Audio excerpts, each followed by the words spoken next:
Bonjour à toutes et à tous, la rédaction civile Lefebvre d'Alloz est ravie de vous retrouver pour son 6e épisode de 5 minutes d'arrêt en droit de la famille.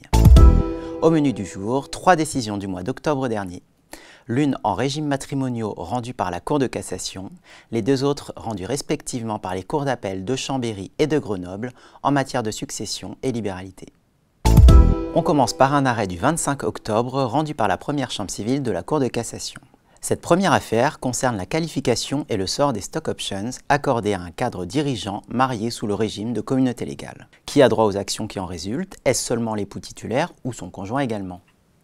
La question n'est pas anodine compte tenu de la valeur souvent importante de ces management packages. Les faits étaient les suivants: un pilote d'Air France et son épouse mariés sans contrat divorcent. Lors des opérations de partage, ils s'opposent sur le sort des stock options attribués au mari durant le mariage par son employeur. Selon l'épouse, les gains et salaires trouvent leur cause dans l'activité professionnelle du conjoint durant le mariage. Ce sont des biens communs. Et si seul son mari peut exercer le droit d'option, les stock options doivent intégrer, au moins en valeur, l'actif de communauté. Mais les juges du second degré, comme la Cour de cassation, en décident autrement. Seules les actions levées par l'époux au jour de l'ordonnance de non-conciliation, l'ONC, doivent être intégrées à l'actif de communauté. Alors quelle analyse retenir de l'arrêt, Florence? Tout d'abord, rappelons que la date de dissolution de la communauté entre les époux à la suite d'un divorce contentieux varie selon que la requête initiale a été introduite avant ou depuis le 1er janvier 2021. Dans le premier cas, comme en l'espèce, il faut en principe retenir la date de l'ONC.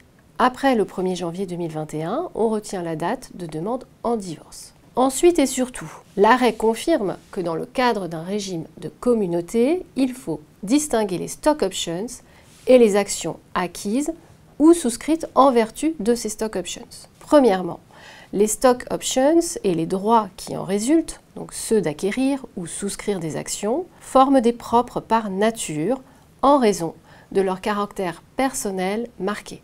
Les options sont certes attribuées en raison de l'activité professionnelle de leurs bénéficiaires, mais les droits qui en résultent sont incessibles jusqu'à ce que l'option soit exercée. Quant aux actions levées durant la communauté, elles intègrent celles-ci en nature et en valeur. Celles achetées ou souscrites après la dissolution du régime matrimonial restent en dehors de l'actif commun. La Cour de cassation balaie ainsi toute idée de distinction du titre et de la finance. Merci pour cet éclairage, Florence. On passe au deuxième arrêt, rendu par la Cour d'appel de Chambéry.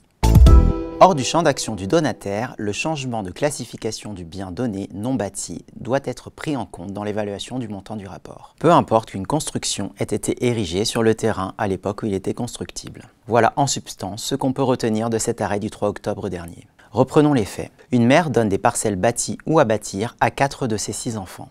À son décès, chaque terrain donné supporte une construction, bien qu'il soit depuis devenu inconstructible.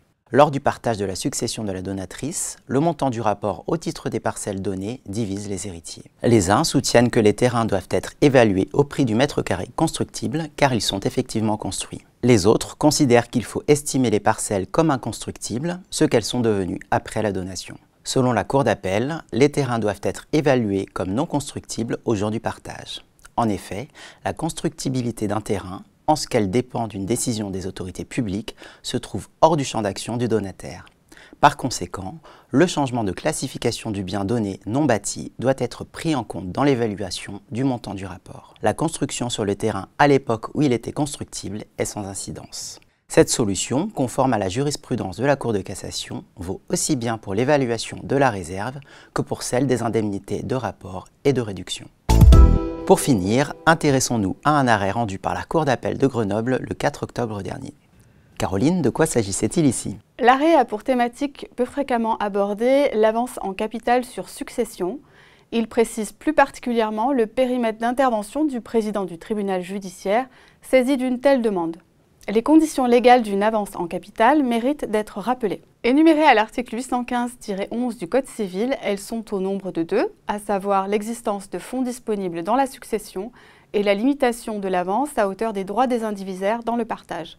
Pas une de plus. La Cour d'appel y veille dans cette affaire, qui sanctionne le président du tribunal judiciaire d'avoir recherché l'intérêt commun ou particulier des intéressés à une telle avance. Celui-ci avait en effet refusé une telle avance au motif que l'attribution de l'allocation aux adultes handicapés à l'un des demandeurs était insuffisante à démontrer l'intérêt commun de l'avance en capital sollicitée. En l'espèce, l'actif successoral, qui comprenait notamment 6 immeubles, était évalué à plus de 1 330 000 €. Le passif s'élevait à environ 25 500 €, tandis que le montant des liquidités de 201 000 € était en constante augmentation en raison des revenus locatifs des biens immobiliers. C'est bien suffisant pour la Cour d'appel qui fait donc droit à la demande d'avance en capital. Elle limite toutefois les montants alloués pour tenir compte du coût de fonctionnement de l'indivision, lié en particulier aux charges attachées aux 6 immeubles successoraux. Et l'héritier qui s'opposait à l'attribution en avance en capital n'a manifestement pas eu gain de cause.